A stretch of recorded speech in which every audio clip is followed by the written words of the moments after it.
Absolute mixed bag, wasn't it? The Friday night games here. We're going to kick it off with Kalen Ponga with a 9. So if you brought him in this week, it was an absolute shocker. At one point, I think he was -9 with 8 missed tackles. And he did have a line break assist already at that time and was still a -9. So shout out to Ponga for the missed tackles, the turnstileness of him.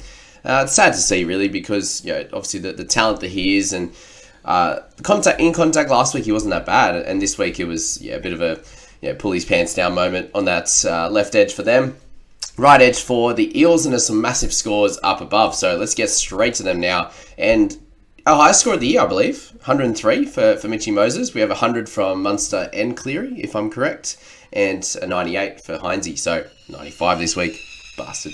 But amazing game for Moses. He just ran rings around him on that right-hand side there for the Eels and did everything. Like, he's got everything across the way. He even has 4 errors and he's still got 103. So big shout out to Moses. -16 in this game. So 119 actual points minus the 16. So shows that these type of players, we know that they're very up and down. Moses got a 34 last week and then picked up 103. So these are the things where if you do sell them after their low ones, they absolutely burn you. And if you hold them, they average 62 across the year. And that was Moses in this one. And the saddest one here is Hopgood, really, because 86 in this one, everything just aligned. I traded him out last week, got the 36 last week, and the sin bin, and it was all looking rosy. RCG gets injured near the end of that game, which means Hopgood's minutes do increase a little bit.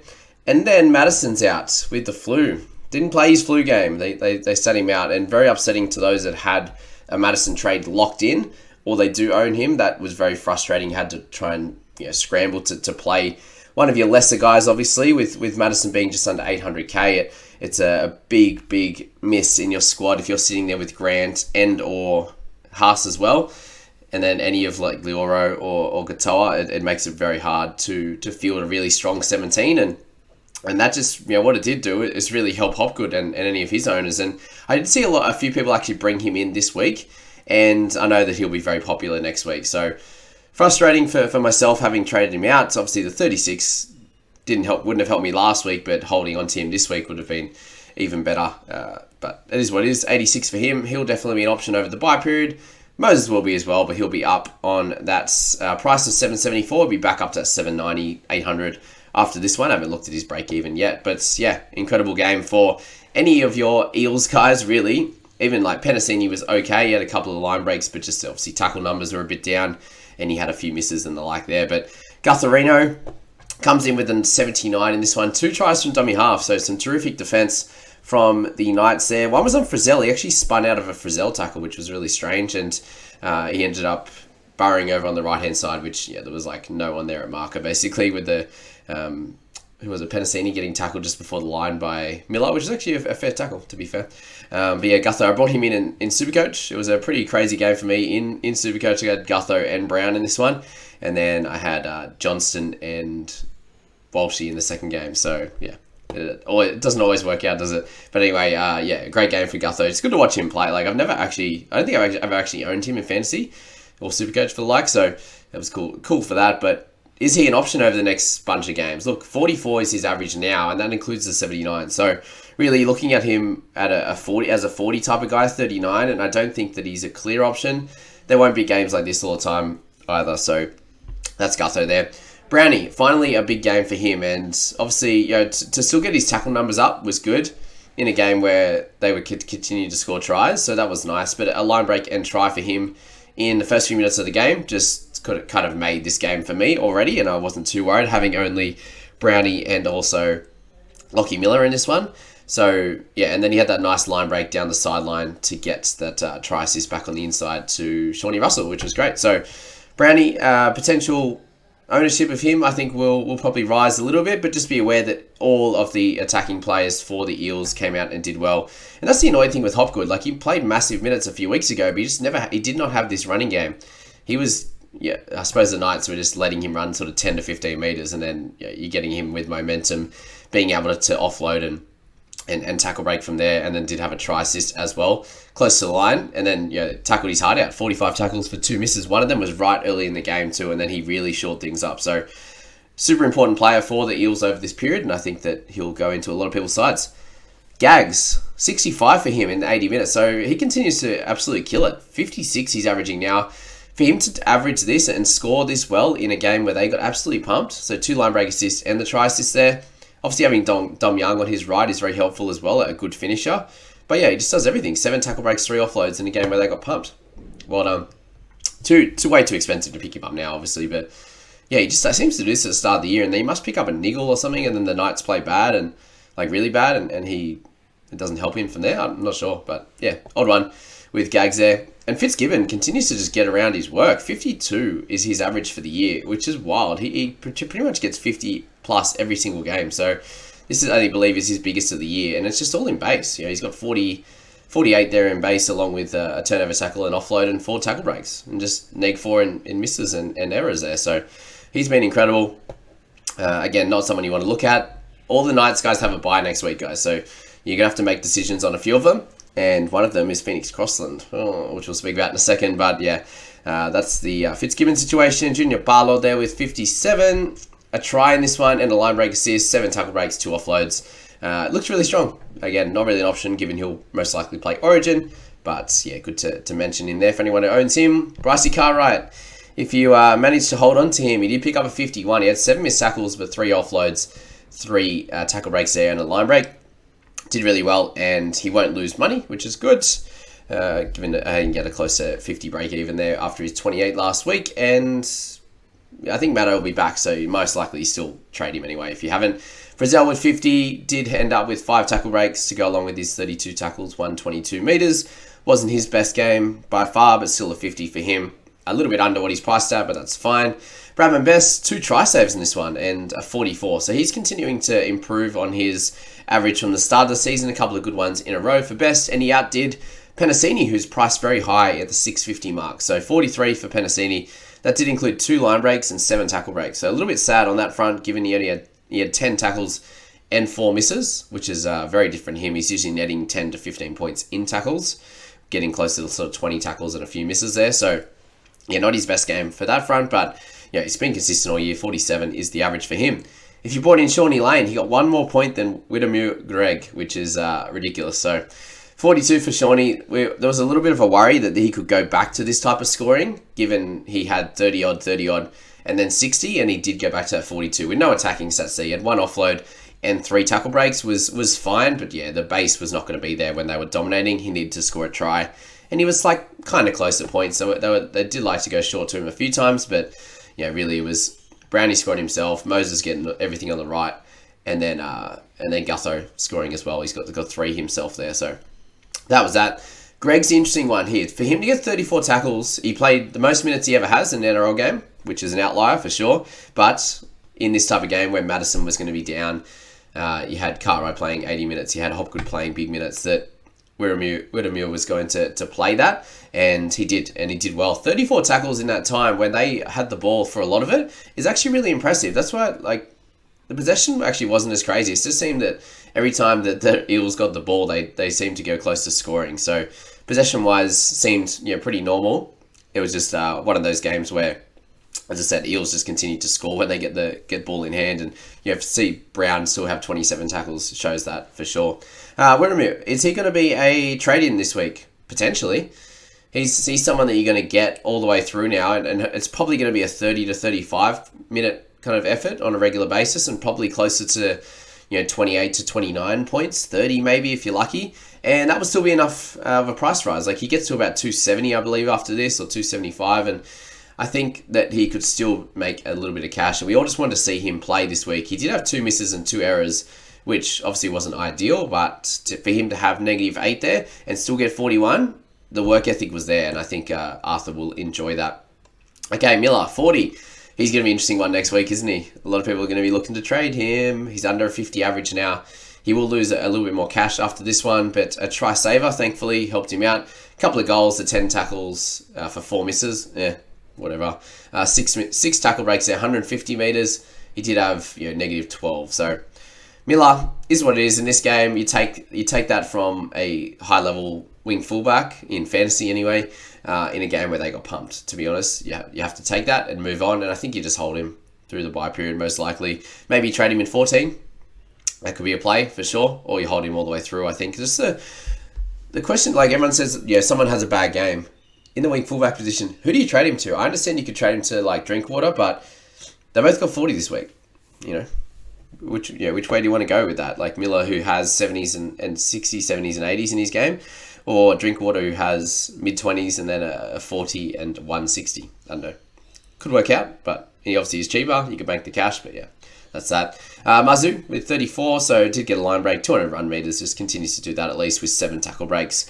He at least has some base, doesn't he, which is good. Leo Thompson, time to move on, guys. I've been speaking about him. Get rid of him now. Sean Russell, a try, 28. Yeah, nothing special for him. Not really going to make a lot of cash. Kurt Mann, played 26 points there, 41 minutes. Played that first half. Played a little bit at the back of the end, I think. It was a weird one of him just sitting in the change room like he'd been hooked. And then, did he end up? He must have ended up coming back because he came off after 30 minutes, didn't he, when Crossland came on? Anyway, someone will tell me. Croker got a try in his first one, but he's done as well, guys. Get rid of him.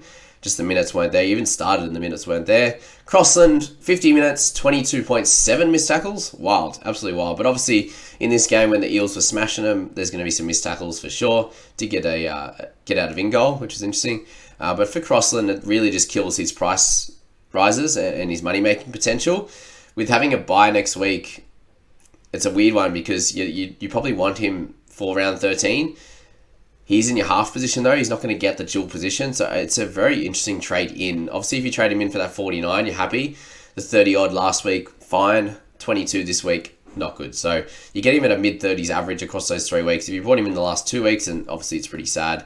And I'm not exactly sure what you want to do with him going into this week. We'll definitely speak about it with Scoop in that video. Hodgson got 44 minutes this week, and then Dunster with 19, one of his better ones of the year, and then Hands with 17 to go along with Ponga with the 9. So he'll be better than that, Ponga, but he's going to be like a cash cow soon, or cash cow price anyway, which is just wild. Okay, get Broncos and the Bunnies in this one, and the Bunnies I thought were going to be dominant, and apart from when Cam Murray, what are you doing to us? Seriously, getting sin binned. Apart from that, the Broncos were none. It was just a bunny show the whole way along. Let's just talk about Murray straight up. And he's been super frustrating. Did get the 70 minutes, and I was hoping that would be the case when he went off for the sin bin, that he would play the rest of the game. He was on 49 before down dates, I should say, and down to a 45, which is really frustrating. For someone that you're paying so much money for, he's going to be down closer to 100k. He didn't score as bad as what Damien Cook did, but still, both of those guys have lost a fair bit of cash this year. Cook even worse than where Murray's at, but 59 average and a 56 average for those two. Just not enough, and they both just seem to be passing a lot, getting a lot of negatives. Like, Murray'd have 3 errors, 2 missed tackles, and a sin bin. It's just ridiculous. 17 in terms of negatives there, which is terrible. So he's a 62 scorer in that 70 minutes without the negatives, and the tacking stats aren't there. He did have 1 offload, a couple of tackle breaks, but the amount of times he's just not looking at where he's passing it. They've got blokes running out of the line, and he just goes, "Yep, no worries, catch it," and just giving intercepts and stuff. It's absolutely wild, and he's really frustrating me. And yes, like, he scored okay, but you paid up on him, and he's had 1 good score this year, and the rest have just been normal for what you're paying for. Is what I'm getting at here. You can't complain with a 59 average, but you can when you're paying up for it, and it's just not good enough. So Murray, do we trade him before round 13 now? I don't know. Like, if you've got something that's a clear trade in, I really want Murray to Hines. That would be great. That sounds exciting to me. Could be done next week. Obviously, downgrading to a Cheapie, which I don't have many of them. Could be a play, but it is only like a 3-week play, which is whatever.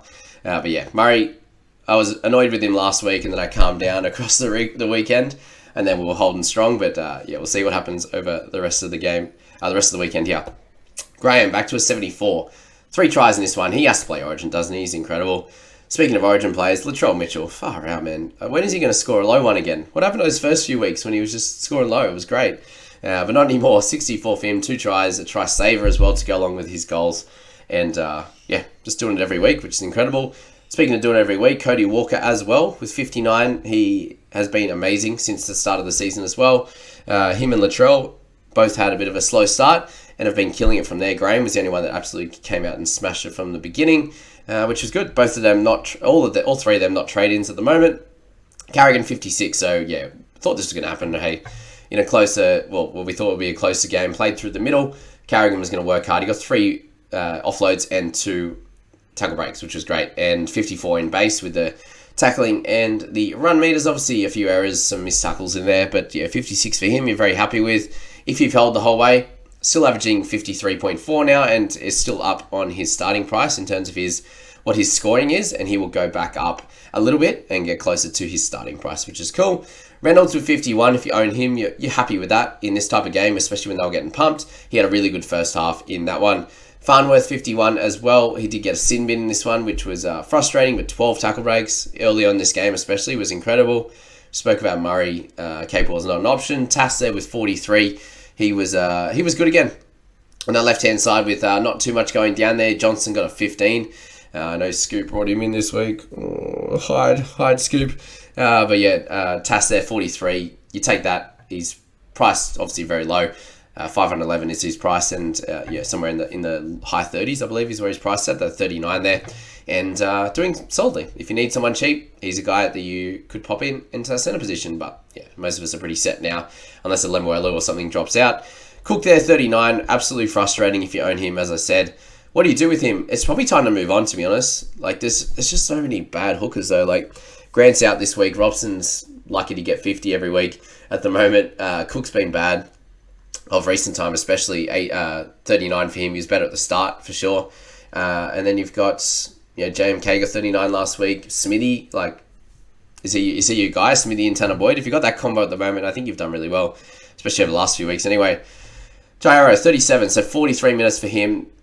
Again, this is kind of the worry with Arrow. He had that one massive game where he got tackle breaks, offloads, and the like, and then he can go back to these types of games. And this is a potential scoring that he was getting in that sort of 55-minute role where he'd start on the edge and go to the middle. 37 in this one, low minutes in a game where they were dominating. Unfortunate, that's how it ended up. Arrow, do you trade him out?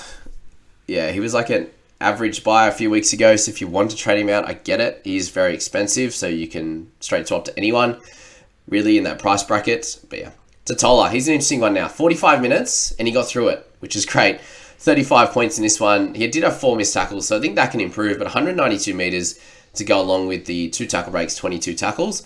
I think he'll improve from here on, and he should be able to get like a 40 average over the next few weeks, I'd say. And yeah, him being priced lower than 480, he'll be about 450 mark. He's going to be a steal either next week or the week after. So you can make your decision on that one. 450k for a guy that can hit 40 plus and should make you some cash and play around 13, 14. It seems like a no-brainer, I think, in that mid-section, especially if you traded out Haas like me at the moment. So that's that. Ilias with 33, Jensen 32. We've got Tane Milne with a decent score. And then Hosey got 55 minutes this week, guys. So an improvement. Still lower minutes than you would have hoped for, with Jed Cartwright coming on and getting some mins there. But Hosey 31. If you did need to play in this week or you're looping him, you'll take the 31. But you're not laughing to the bank, that's for sure. That break even is very high. And you'll start to lose money now, I think, with that 31. So not good at all. But you're kind of holding him now and playing him as a around 13 guy, I believe, just because he's too cheap to even do much with. Cheek M, 69 minutes in this one. Just finally got a rest and a low score. So his money making potential just goes bang as well through the floor. So not good at all for him. Hamesele, 33 minutes, 27. So most of the middle forwards in this game for the Bunnies did not score well. Him, Arrow, and obviously Murray performed poorly. Cheek M on the edge, and Burgess 29, not too great either. So yeah, Hame, if you played him as well, that was fine. He makes a little bit of cash on you there, but this was kind of the minutes we were expecting. Last week with Burgess getting lower minutes, he did get 37, which wasn't crazy, and Hosey going low, you'd imagine that Hame would go back into the 30s, and he did that exactly. Stagsy, if you still haven't got rid of him, get rid of him now. The 24, he basically feels non-existent in a lot of these games. Tapau with 19, he had a good quick stint, and that was the end of him. Palacia, if you're looking at him, guys, 22 and he's 36 without Haas, not good enough, but that's what we expect with him. Walshy, 18. So this is a frustrating one. 2 low ones in a row, guys. Averaging 46 now for the season, which is wild. Obviously, one game can really change things, and this is what we were worried about a little bit, that he would come up against some harder teams, and obviously without Payne Haas, without Ezra Mam in this one, it hurt them a little bit. Jock Madden actually looked okay on that left edge, especially in the start of the game, but Walshy just wasn't involved in the second half, and then got involved a little bit, but 4 errors in this one. That pass over the sideline at the end would have just tipped it off for Walshy owners. I own him Supercoach, so I'm feeling a little bit of the pain. But yeah, if you're a fantasy owner, what do you do now? Like, he's likely not to play Origin. He's going to be priced somewhere in the low 40s now, low to mid 40s, 42, 44, somewhere about that, about the 610, 620 mark after this week. And really, again, who are the wing fullback options you can go for? I think you probably need to hold him, because at that price point, yeah, you're probably going down to like a Drinkwater or something. And I still think Walsh can average better just across the season, or about the same as Drinky. And they're both going to play around 13, 14. So yeah, I doubt that Walsh plays Origin, especially looking at a game like that. It's like, yeah, okay, he's still got plenty of work to do to get to that level. Passing game is strong. Like, he has a terrific left to right pass, but that one over the sideline at the end just wasn't nice. And obviously they're just trying things at the finish of the game, but yeah, that's that. Johnson is 17, so he still goes down a fair bit more. He's 464, and that's why the great Scoop picked him up. He's obviously cheap and coming up into a easier run of games. They just didn't score their tries down the left today. And there will be games where he does score well down that left-hand side, but he also had a ridiculous drop ball, which he never does, and then they had a few tip-on passes just went out of bounds. So, yeah, out of bounds, where I'm really into my basketball, I know. But, yeah, AJ with that 17 was not ideal, and then Davi Moale with an 8 in his 13 minutes on the park. So only 13 minutes for him. At one point, he was 2 in 0 minutes, so he was absolutely killing it. But then when he got on the park, only 13 in this one. So it's so weird. He gets 40 minutes, 50 minutes, 23 minutes, 33 minutes, 13 minutes. It's just wild what happens with Davi Moale in that one. But that's the 2 games for Friday. Can't wait to get into a nice 3-game Saturday slate with you all. And I wish you all best of luck in your squads. There's some squads at the moment that have like 400 points. Obviously, Heinz's captain's crazy. But then there's some that have only had like 2 players and are on like 90 points. So it's a wild scoring at the moment. But yeah, I wish you luck with all those 3 games today.